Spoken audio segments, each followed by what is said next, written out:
Good day, yung tanan na kita di balay. So magluluto kita yan na hinutan nga inisdaan. Una-una to ng panakot nga naanda mo nato ng mga ingredients. So pagkatapos ito paparutan natin liwat an patola. Kaya man parutan ang carrots nga gintiros-tiros nga titiroson tayo nga patola. Bang bang! Ngan pagkatapos ito maihaman nga pagpinarot nagsayop an akon pagkuan edit. So adi naluwatan ganas ngan adi nakaladkad nada. Nakaladkad ng mga panakot sa bubutang nato nini nga utan. Unahon ta nalay nga mga utan kay para magaganado.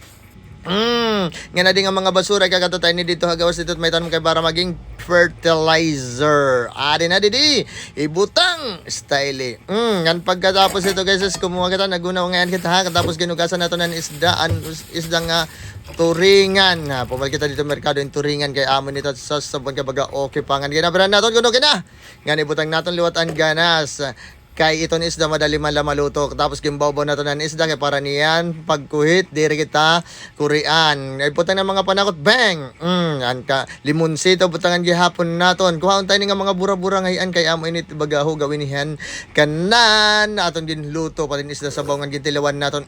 Okay na dangan pagkatapos ko pagtilaw kulang pa butantan ginisa kay para baga marasa pagkalat ginisa dira man ginisa sinabuan maniningan pagutan kalayo nga nanay adi nagtatahinangan kita ma-relax anay kadali alas 11:15 na 16 na relax anay kagwapo wow katapos mapatngan kita ice kay mapaso-pasubak tas kita tiyo kadto igbaw og daw na uto-uto pero kung tanay naton na naton ginlabhan washing kamot nga nagbagtas ako kadto kanda ibit kay mapalit akon ice for sale man ngan pagkatapos okay na nakapalit na ako in ice mabalik kita balay kay ibubutang tayo ni dito pixel kay para baga matugnawan ngan nagpahangin ngan kinaturog ampot kong kinaon ako